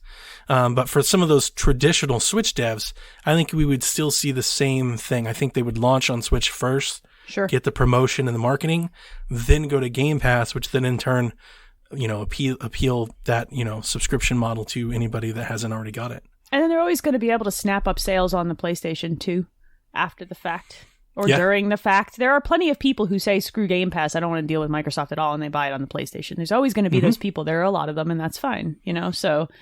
Or as we've seen, when a game hits, especially a day-and-date game hits Game Pass, you get those 50 million people playing, talking about it, Then they're streaming talking it, about making YouTube videos about it. That then makes the people that have Switches or PlayStation go, I need to check that out too. Yeah. And that's when you start seeing the sales increase on other platforms because of Game Pass. Yeah, chatter is good. especially for devs who are making games that might not get pushed to the top of the pile. Yeah, it's relevance. It's marketing. Yeah, man. Because otherwise, nobody knows who you are. I mean, there's 1,000 indie games coming out every day, especially on Switch, man. Like, there's so many. The only place worse for an indie dev to launch a game that no one's heard of than the eShop is Steam. That's the only place where the eShop is a nightmare. Like, it's so bad. Sure. So before we answer some of the questions, I want to ask you, like, from the Nintendo angle, Nintendo corporate. I mean, obviously, there's a built-in advantage here. Is they'll get access to games that they otherwise wouldn't, and that's a good thing. They get third-party support. Is there any other advantages for them doing that? Like, because I mean, I think the potential is there that there's a disadvantage that they lose out on sales, or that they're, you know, it's like, I think there's got to be some hesitation from Nintendo, historically speaking, like how they've behaved to welcome somebody else into their Kool-Aid like that. That would be a significant move in the history of that company. That's why I think there's some kind of Nintendo shiny bow that they would put on it that we probably can't even think about. You know, we've talked about the possibility of having a Nindies Game Pass. I can't help but feel like they would tie in their own sort of thing to it to push their own games. I don't know. Do they? It's hard because they always come up with things that we just can't fathom. Yeah, I think they do. The easiest thing for them to do is say, in order to use Game Pass, you have to have Nintendo Switch Online. That's, I think, the most likely. That's the easiest bow to tie, and everybody wins, right? Microsoft gets more subscribers, and Nintendo gets more subscribers potentially too. Because I mean, I did the math off of like existing, you know, Nintendo online subscribers, but that's not every Switch in the market.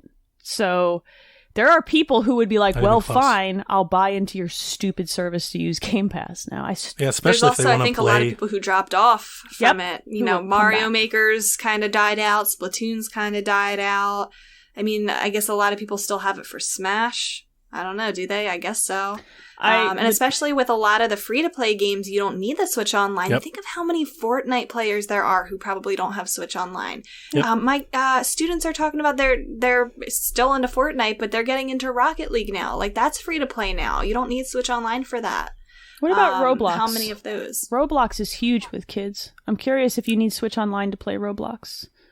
Is that on Switch? I thought it was. Yes, I didn't even know it was on Switch. It might be. I don't think that's on Switch. I'll have to look it up. If it's not, it should be. God. Oh my God, it should be. Children. There's so many children. That's the biggest one. That's, I think, the game that a lot of people don't know has the most concurrent players in the world. Ridiculous. Oh, I know, because I have to hear a bunch of third graders talk about it on Zoom calls every day. Oh my God. It's the biggest, and people don't realize it. Oh my God. My daughter is even like, Mom, why don't they just play Minecraft? I'm like, I don't know. Kids are stupid, Caitlin. This is what you're going to learn. Kids are stupid. Tell me I'm wrong. I don't know. Someone says Roblox is not on Switch. Okay, good. Confirmed. Thank God. I didn't think so. I don't know. I think everybody could win if they do this. The only thing that Nintendo doesn't like to let other people into their walled garden. That's a big problem, and it's an Apple level of issue.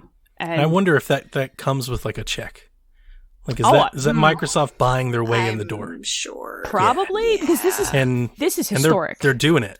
Like, they just wrote a check. Like, that's what they're all about right now. So I don't want to say that, like, that's out of the realm of possibility.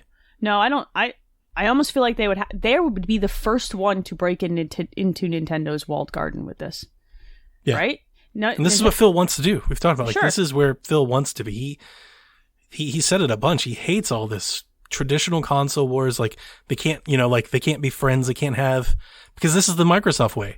They host competing platforms on their own servers. Like, that's what Microsoft does. They build company. APIs. Yeah, they're a services company. So this further entrenches Microsoft's existence, you know, partnering with somebody like Nintendo, who's quite frankly never going away, no matter how many Wii U's they make. Like, you know, their IP is timeless. Yeah. So Microsoft's also the only company that's gotten even close, right? So allowing you to log into your Microsoft account for Minecraft is probably as close as anybody else has ever gotten to mixing. You can do that with Epic Games. You can also, yes, that's true. Finally, that wasn't initially there. You can do that with Ubisoft too. Does Ubi let you? Yeah, that's good. It's because of Nintendo's new account system. Like, that's been so they were last to get here, but yeah, it works like everybody else's. Did Minecraft push this first? or was it Epic? This cross. Minecraft. That I don't know. I think it was Minecraft. I think Minecraft. They do have a relationship. I could see them. Because didn't you ping live on like Wii U on Minecraft? Mm-hmm. Oh God, I forgot that was even on Wii U. Yeah. I try to forget about the Wii U sometimes. I love the Wii U. Do not say anything bad about the Wii U. I love some of the games on the Wii U a great deal. The Wii U is fantastic. I love my Wii U too. Yeah, I'm a Wii U diehard. So Yarden wants to know, Yarden Angel, should Microsoft get something Nintendo in return? The whole thing or a custom version of Game Pass? Like, do you expect like all of Game Pass or like a chopped down version of Game Pass? Like, I've heard people speculate like maybe Xbox would do some sort of version of Game Pass that is just first party and not like the third party stuff in there. And then he also wants to know like some of the indie direct games launching the Game Pass seems counterproductive, which is what I kind of bring up with the cost sharing analysis. Yeah. So I'll tackle the first one. Should Microsoft get something from Nintendo in return? Microsoft is getting something from Nintendo in return. Yeah. The potential to market to 80 million device holders. Let's say the subscriber potential. That's something in return.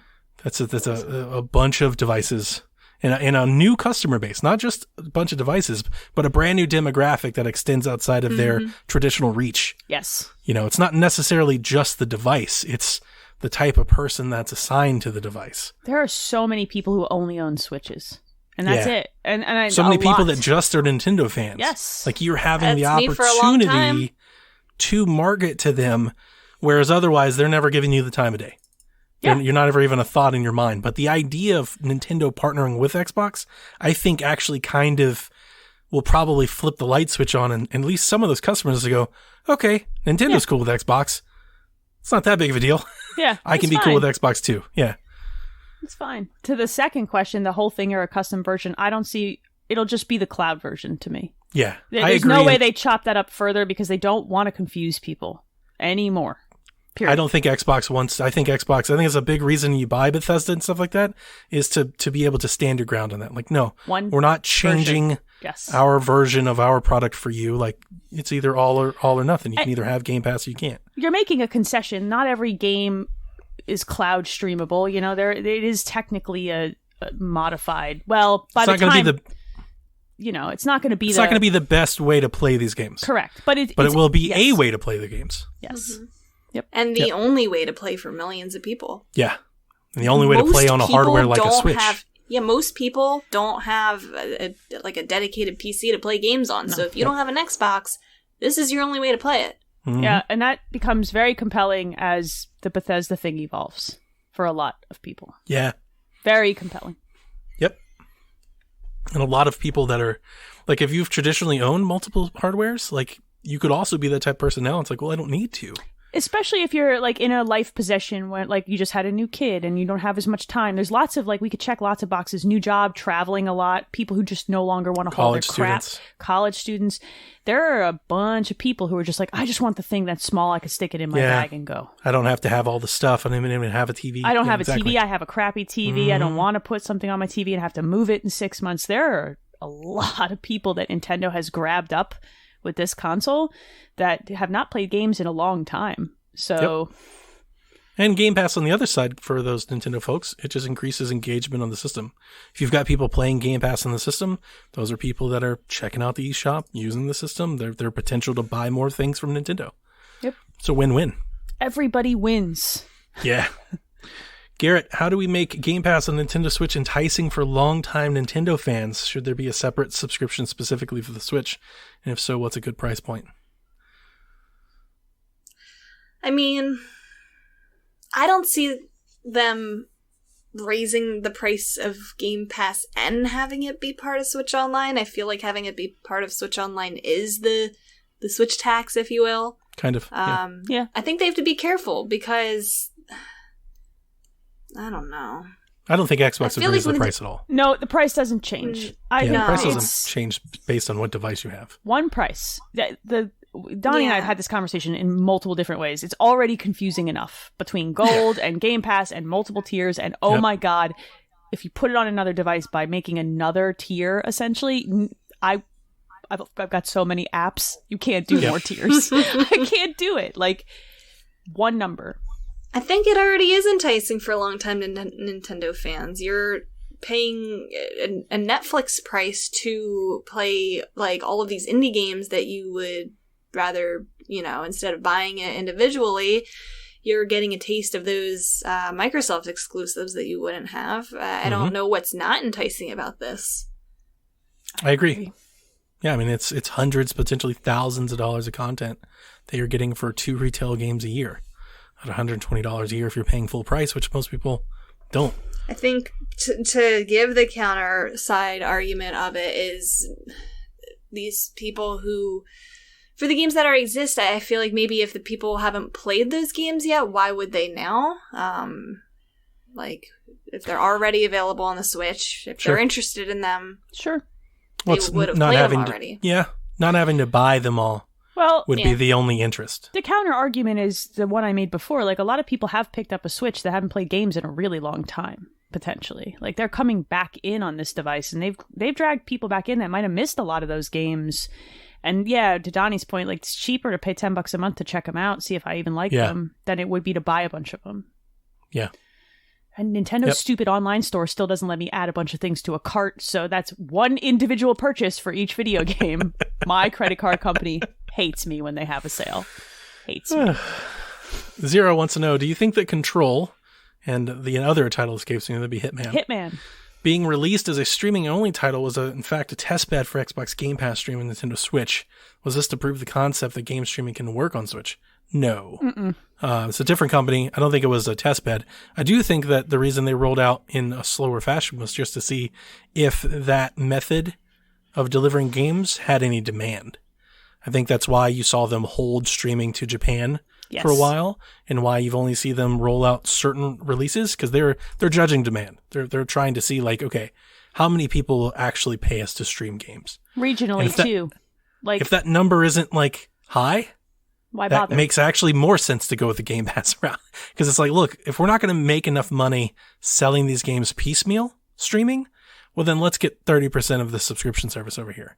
Like something like that. That could be a big part of this, actually. They could have been doing this thing with Ubisoft for the last couple of years, and it's not very lucrative. So maybe they're looking at other avenues. It's legitimately actually kind of a hard sell. Pay $60. Yeah, that's way worse. For this worse. game that's streaming, whereas I could pay $10 for Game Pass, and if the streaming thing just doesn't work in my online environment, then I'm out $10 instead of $60. There are demos for these games, but they're almost not long enough to really put them through the ringer. So, like, I don't know. And also, I don't know in the US if I'm willing to pay $60 to stream a video game. I know in Japan, Resident Evil did pretty well on the Switch. I think it was. That's why I still think you guys are so sold on all of it being cloud only. I still think only the ones that need to be will be, and they'll offer the downloads, and that would be.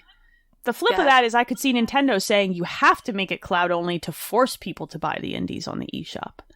Oh, you like it so much. Why would that force if somebody likes it that much and wants to be able to take it on the go? Somebody wanted a local copy. Yeah. Or just to take it on the go and be able to leave with it. I could see I will go in a different route. That's pretty scummy. I'll go in a different route. I don't want to call Nintendo scummy, but like we've seen them do things to encourage people to buy games. Like I know, but I think that's not something. I feel like they wouldn't make as much money doing that as I think would be worth it for them. I agree, but I will go in a different route. The reason that I'm a little hesitant to believe there'll be a download option is that would then in turn assume that you've got an online check not only for your Game Pass, but then it's woven together into the actual eShops of both, like the account history of both, which you can do, by the way. You've got APIs and stuff to do that. I think that would signify almost a deeper working relationship than I even want to give them credit for. I feel like making it just xCloud and it's just cloud-based, it makes it almost temporary, right? So like if down the road something happens, you could just be like, hey, the app's no longer supported, like Netflix, like in Hulu. Right, like it just kind of, it's not ingrained into Nintendo's business. Because I could imagine, let's say they do that at some point and, it gets removed. Let's just go, I'm hypothetical, 10 years down the road, they get removed, they split ways or something. Could you potentially have a game that you bought that was on the thing, but now it's not, it's being removed? Like that kind of stuff gets a little weird when you kind of synchronize these two accounts together. Whereas when it's just cloud, it'd be very easy to like sever. It would also. I'm not because they already have the checks for Switch Online. Why would it not just be part of that? They have checks for Switch Online, but like it would be part of the same swoop if it's part of the online service. It would, yeah. You would have to check if you have Game Pass, and then your account, like to make sure that Nintendo's security is good, and then also like if you were downloading, then it also has to work within the eShop. So when you go hit the download button, it's got to check your accounts and everything too. So you're checking when you're downloading the game, you're checking when you're booting up the game. See, I imagine a little bit differently. I imagine it being its own app through Nintendo Switch Online. So, when you boot up like that little icon that's on your homepage now, yeah. Remember that blank spot that we saw that looks like there's something that, needs to go there. That's how you access Game Pass. That's how you access, and then you can download the games through there. I see it as being a different spot than the Nintendo eShop. Yeah. And if you want to go buy it on the Nintendo eShop, then you go through the eShop. So, like, let's say okay.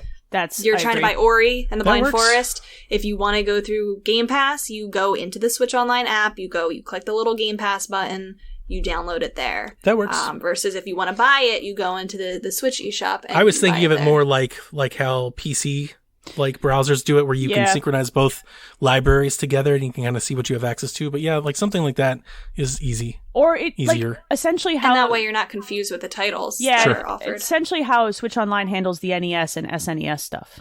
It lives in its own little spot that you pull those because things into. Imagine going into the eShop and saying, I have Game Pass. What the frick in this long list of titles that Elaine just said is part of Game Pass? Like, and see, in my head, I was thinking that wouldn't make any sense. We'd literally just have the Game Pass Android app like as it exists now. You'd click on it and it would open up just like it does on your phone. And it might, but I think what will happen is I really do think they have to tie this to Switch Online. Like, I don't think there's any other option. So I think you would go into Switch Online and that's where it would live. And then you would go through the process. That's how I imagine it. Because I don't think there's any other way for them to ensure that this all works out well for them except to wall it off into that spot. Otherwise, you're downloading the tiles into the Switch's crossbar, and then it gets really confusing as to what is Game Pass, what is not, pulling things off, putting them on when you don't have access anymore. That then they have to actually integrate it into the OS in a way that I don't know that Nintendo would be willing to do, and into the eShop. So, I have one final question before we answer any questions. How dare you? Do you think Game Pass coming to Switch would put any pressure on Sony to allow Game Pass on PlayStation? No. Okay. I really don't think Sony wants to play this game. Whether or not that's a good idea, that's a different conversation. I really don't think Sony wants to play this game. I think they're mad and prideful about it, and they're not going to play ball as long as they can. That's the way I feel about it. Okay. So. I just thought it was they'll try to make their own a little bit fancier. I think they're going to, They'll come back with something else, but it won't be right? opening the door. I agree. I think they would much rather take their pride and fix PlayStation Now. Yeah, that's what the response would be. I think so too. Which might be better for them, like, to be honest with you. Maybe. Make their own service better. That could genuinely be a good service. And a good competitor. Like, they do have a lot of first-party exclusives that they can push. So I'm still hesitant to believe that they would ever, quote-unquote, give them away. I think that they would do that before they would let Microsoft in the door. Let me say it that way. I think that's fair. That's fair. That's what I say. I agree with you. I'm just still like I'm at step one. I'm like, step one is screw you guys. We're doing it the way we've always done. They're going to give their exclusives away for a subscription Which, if fee. you Like, think I just about don't that, think imagine 5 years ago saying Nintendo's not the one that says screw you. Yeah. We're doing it the way that we want to, because that's a very Nintendo thing to say. And it's still a Nintendo thing to say with their games, right? They're still charging you $60 for a Mario collection that's largely ported garbage, right? We can have an argument about that, but like they're still doing Nintendo things. But Sony has gotten big britches about their subscriber base, and rightfully so. I don't see a world in which they don't give their own games away for free before they let Microsoft put an Xbox logo on an app in their box. Like, there's no precedent for it. At least there's the precedent for Nintendo and Xbox. Sure. Yes, agree. Very, very good points. That's why I think it's a worthy question to ask. Yeah. Right, because you've got Xbox here. They're about to take on Apple, and they're going through the browser, right? If this is true, they've got Nintendo. They're already working with PC. Like, it starts to feel like it's closing, around you at all sides. So it's like, do you give in and play ball? No. Because we've talked about this before, and I don't want to go on a rant, but we talked about this last week, Elaine. Yeah. Like, I understand that they're prideful and everything, but to sit there and go, you know what, we'll give our own games away, and we'll spend our own money to do that, that's the type of decision making that could lead you out of business. I don't disagree, but I don't see a world in which they really want to play ball here. Like, I think Nintendo is more apt to play ball. They've shown that in the past. They've shown a willingness to step outside of their box in interesting ways. Carefully. I just don't think I think it's because they don't. I think Nintendo just doesn't feel threatened. They're not. They are not like threatened. Xbox and Game Pass and everything is not threatening their base. And here's the thing. Until Sony feels legitimately threatened by the amount of people buying Xboxes or like pulling money from them, they will not change a thing. That's what I'm worrying with Nintendo. Like if Nintendo actually joins Game Pass, like I feel like it's a significant leap. It's like, oh, now you may need to make an action. And I think you both have made very, very good points as to why they would do that. I just think historically speaking, we've seen a lot of companies do that and they can spend their way into, into bad issues. It's and we've discussed that Sony is not a liquid company like Microsoft is. They don't have a ton of cash to just spend, but they have a gigantic subscriber base. And this is a whole new world of like pulling people that have big libraries from PS4 up. So people are less inclined to flip a switch here. So we're going to see. I think this is going to get very interesting if this Nintendo thing happens. Like it'll be. I want to see what Sony does. Could this actually happen? I've dreamed of this day. Like when they did that whole Survive Together thing, I was so over the moon on Shaq that week. I was like losing my mind. This is a dream. This would be a dream come true for me. I'd be stunned. I hope it's at E3. Let's make a call. Do we think? Do each of us individually think that this happens this year? I still have a really hard time believing this actually happens. They said fall. I that's don't. When we hear about it, then it rolls out next year. I don't know. I still have a really hard time believing. I have a hard time believing this is even going to happen. I'm right because there. Because I want it to happen, and the conversation about how it happens and the nuance is great to have, and we ironed it out. Here, have a podcast, Microsoft. We fixed it for you. Look, we did it. But like, I don't know that Nintendo is in any position where they have any desire to play ball unless there's a big old fat check. And it would have to be at the end of the day, they don't need this, and it would have to be an unprecedented amount of money from Microsoft. But then the crazy thing is that we now live in a world where that's not impossible. No, it's possible. It's totally possible. Look at what they paid for Bethesda. I know. But, maybe they wait another year and they're like he's got a Kojima game. He's like, hey, Nintendo, you want this Kojima game? I don't believe that yet. Let's just take this one. So that one I actually believe, but this one, for all the things we just talked about, for all the ramifications to the industry, to the business, to the agreement that these two corporations would have to make, because you don't make an agreement like this, like, hey, we'll try it out for 3 months, see how it goes. No, this is a multi-year deal. This is an agreement for a significant period of time. This is a partnership. Well, they're asking for Nintendo to modify their OS to bring this in, and they're asking for dev work and a system update. We've never seen a collaboration like this, which leads me to think that it's probably not going to happen. Like this is too much. It's too good to be true. There are so many matchsticks that could get dropped. Here, like there's so many ways in which that this could go wrong at any given turn. That's why I said like the Chief and Smash thing sounds so much more attainable than this. some rare games on Switch, the most likely thing here. Yeah, let's just be very clear. I think like that's the easiest. Like we're putting Viva Pinata on Switch at E3. Totally, I believe that. Yeah, big one. Let's do that. Now on the Game Pass side, like pretty exciting to be honest. If it is just as simple as taking the Android application for Game Pass streaming and putting it on the eShop, you can go download it like Hulu or Netflix on Switch, or Netflix not even on Switch, but Hulu, like that's a little easier.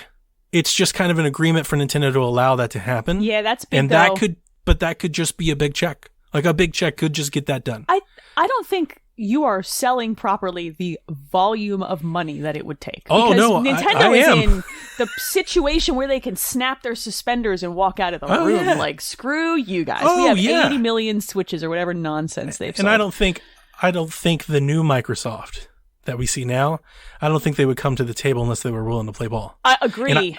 And I think a big part of the relationship that they've been fostering is leading to this. This is kind of where this has been going. It's like, hey, we've done Minecraft, we've done Ori, like, you guys doing good, our sales are good, let's talk Game Pass. Next, Game Pass. Like, that's a big leap, though, right? That's a big leap. No. I think there's other steps that happen in between. That's what. Can we have a reenactment where like Phil writes down on a paper and folds it over, slides it across the table? Nintendo just opens it and it says slides it back. It just says so much money, and Nintendo just writes +1 after so much money and slides it back. Like just whatever number you're thinking, bigger, because that's the kind of position they're in, right? Like, I don't know. I would love to see this happen because I would love to see the internet absolutely implode. I want Nintendo to release a GIF of Mario, like Super Mario World, where he's just like running in the coin room, like the day it's just like. I actually would rather Doom Guy with Isabelle on his back just holding up a Game Pass card. Like, let's just go all the way. Let's meme it fully. So much. Like they just, oh man, a trailer would be great. Could you imagine if, all right, here we go. Here's my best pick. This is the bad place, Rebecca. I should have warned you. You've got Phil Spencer's Me. Okay. Right? All right, who walks up to Tom Nook, hands over so many bells. All the bells. Just all the bells. And Tom Nook just hands him a Game Pass card, like literally a truck backs up. You hear beep, beep. Truck says Game Pass on the back. Bells Game dump Pass out. Opens up, bells just floods the area. Pretty good. This is pretty good. Doom Guy is just in the back giving the thumbs up, like helping dump up. He's the guy driving the truck, like. Maybe he's wearing the Isabelle's mayor hat for the day. He's got, and then his Master Chief's in the passenger seat, just like flagging the truck like into the right position. This is very stupid. I'm very here for it. I'm so happy right now. Oh man, that'd be good. It'd be worth it. I hope it happens. Yeah, so people be a monumental moment in the history of video games. Like we'd be watching video game history unfold, and that would be amazing. We've done a lot of that in the last decade. I'm tired. Can we make less history and just more like... No, I'm tired. You hear yourself? I'm so tired. Viva la Game Pass. I mean, look, we agree on Viva la Game Pass. Get some Xbox Green Joy-Cons. I mean, let's get nuts. Don't those already... You want to get nuts? You want to get nuts? I want to get nuts. The lime let's green get nuts. ones. Yo, can I get promotional Game Pass Joy-Cons? I would pay a lot of money for those. I would pay a lot of money for those. Did you see how much I paid for the controller? I know. I could see Rebecca just be like, oh, I can't with you two. This is the worst. Why'd I say yes to this podcast? This is why. You said yes for nonsense. It's just not going to be intelligent conversation the whole way through, darling. That wasn't going to happen. Hobrick writes in, with last week's report regarding PlayStation's current approach to their first party, do you think what Xbox is doing with Game Pass can attract more people to the platform? I'm actually really glad that you wrote this in, because if you're not a member of our Discord, we talked about this all day today, and I think we hit it from a bunch of different angles, but if you don't mind, I'd like to kick this off, and I think the Bloomberg report has painted Sony in a very negative light, and to be quite honest with you, I think the internet's running a little too extreme with it. I think PlayStation's taken a little bit unfairly at this point. Mm-hmm. We all have PlayStation 5s here, all three of us. All three of us. Yeah. So, and I gotta tell you, like, I don't have time to play all of my consoles as religiously, as something, but I'm not upset with my PlayStation 5. And the reason I think it's a little unfair, I think it's fair to look at what PlayStation's doing. Obviously, they're going for those blockbuster first-party AAA hits. That's what the article was all about. And over their smaller games that they've had success with in the past. Journey, Patapon, and Everybody's Golf and stuff like that. Like, they're not doing that no more. They want more Last of Us, more Uncharted, stuff like that. I think that's okay. Like, that's fine. You can say that they're not being risk takers, that they don't have enough diversity, but here's the thing. Just because they close down Japan Studio doesn't mean that those games will never come to PlayStation. It just means that they might be coming to PlayStation from a different source. Mm-hmm. From an indie developer, from a third-party developer. Like, those people are going to go and make those games. We see Clap Hands just release their golf game on iPad. So I don't necessarily think that's necessarily a bad thing if they want to focus their resources on bigger AAA games. Their exclusives have weight. And if absolutely. If that's where they're moving the consoles, then I guess I do get why they would leverage those things. Like, I think the biggest disservice with the article is that every platform and publisher that have dev studios probably cancel and move projects all the time. It happens constantly. We don't know all of the projects. Like, how many times has Nintendo probably started and canceled a Metroid project or an F-Zero project? Why'd you have to do that? Why'd you have to personally attack because it's true. But it's a personal attack. But like sometimes we know it, sometimes we don't. Yeah, we don't know that. So when we get reporting like this, I think it makes it feel like, oh, it's so bad. It's like, no, that's probably just normal. That's how it is. It's just the industry, guys. Like it sucks, but that's just kind of the game. Like, what's going to make us the most money? our PlayStation friends, if you're feeling like you're being unfairly beat up, I saw some of those Redditors. Remember, Xbox was the same situation, 4 years ago when Scalebound got canceled and Recore wasn't very good and the Halo Master Chief Collection was like, you just kind of go through this sometimes. Sometimes, everybody piles on, right? When it rains, it pours. But it doesn't mean it's the end of the world. If Nintendo can make as many Switches sell after the Wii U debacle as they have, anything is possible. Kids, for real. I will say, talking about Game Pass, it does make me wonder. So if PlayStation is doing more or, big AAA dev projects, we know that Xbox has some of those in the works, but Xbox has also been greenlighting a lot of smaller projects, Grounded and things like that. It does make me wonder, is there potential for Game Pass to have more releases annually? And that's a way to maybe tempt some people. It's like, hey, over here, we have these one big game a year, 2 big games a year. But over on Xbox, maybe we don't have, the one quadruple A, to pull a Phil Spencer term, right? But we've got, 6 8s. Sure. We've got 6 of these, in between games, and they're all really fun. I think for a certain subset of people, that's really enticing. There are people who only have time or only buy a couple games a year. They're not gonna. Yeah. That's most people, and that is a honestly. lot of people. I think that the middle ground, the people who are a lot of the people who sub to Game Pass. I could play so many games for $10 a month, and I think they might have snapped up a pretty good chunk of them as it stands right now. But there are always going to be people who say, I want to play these 4 games, and 2 of them are only coming out on PlayStation 5, so that's the box I buy. Yeah. There's always going to exist those people, and there's a lot of them.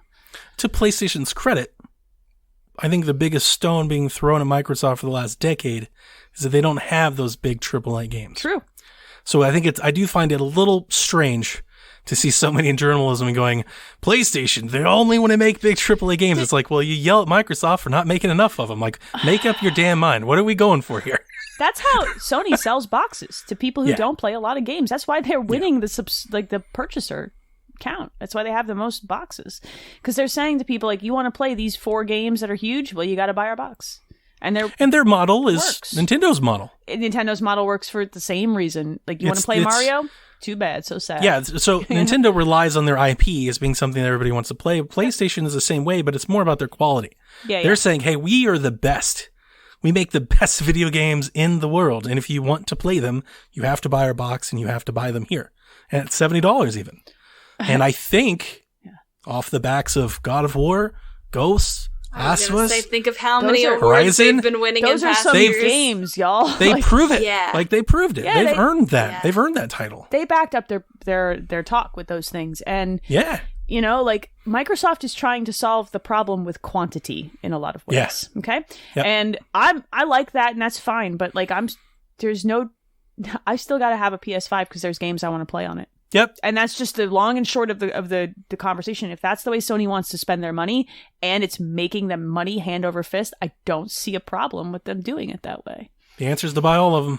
That's Buy all- not I an think- answer. It's a problem, Donnie. We have a I problem. think all 3 platform providers Yes. are making extremely compelling cases for ownership, regardless of what the other ones are doing, just in their own right. It's true. It's very true. And if you love video games as much as I think all of us do here, there is a very compelling argument to own all 3 at some point, or at least If Game Pass comes 2. with Switch, get a Switch and Game Pass, and that's 2 birds with 1 stone. and then buy a That's- PS5 is what you're saying. That's what you're pretty- saying. Perfect. It's pretty good. There you go. It's not a bad That's me. situation, right? There's nothing wrong with that. I think I get why people would buy a Switch and a PS5. I get it. I really do. Mhm. I think if you're okay cashing out on the Bethesda stuff and you want those big games that Sony's pushing, I don't blame you, dude. Those games are great. And that's what that's why Bethesda goes for $7 billion.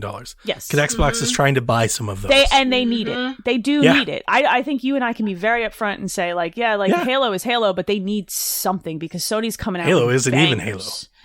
Halo Yeah. isn't even Forza. They're buying them instead of making them. They're buying them instead of making them. For them, that makes the most sense because they're Hey, like, ooh, it works. we're going to sell our services and we're going to buy the things we want to put I on it. still wish they would utilize their smaller dev teams though, Rare. Bring back those That games. I Nintendo agree. Rare They're fascination. sitting on these IPs. They're sitting on them. I would really love to see them cross over Rare with Nintendo. I think it makes so much sense.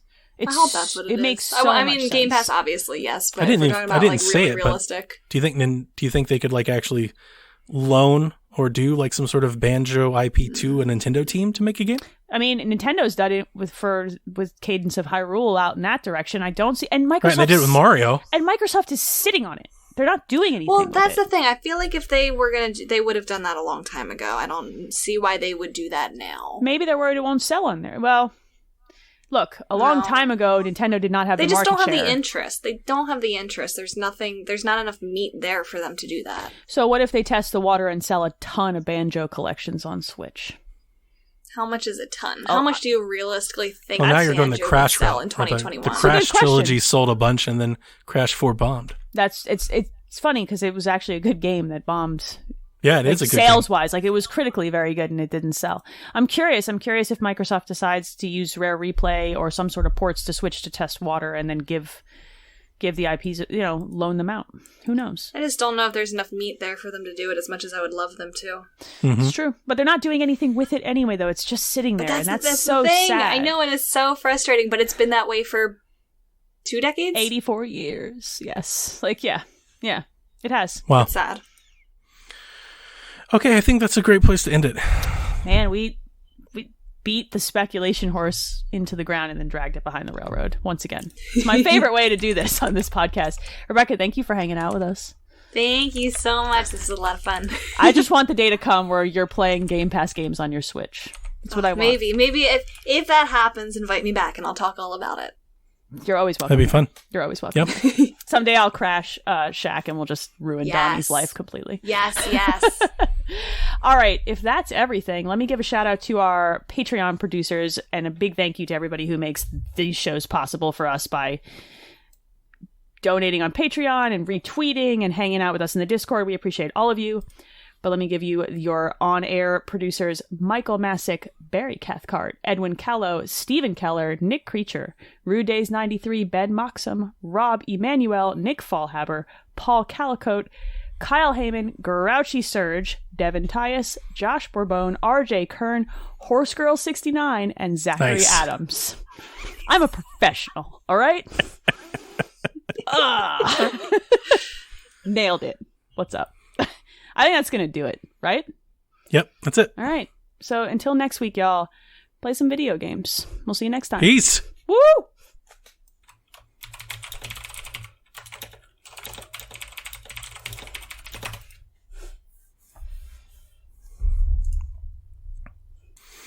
So the chat saying that we were too light. Yeah, Simi. Let's go! Who's up next?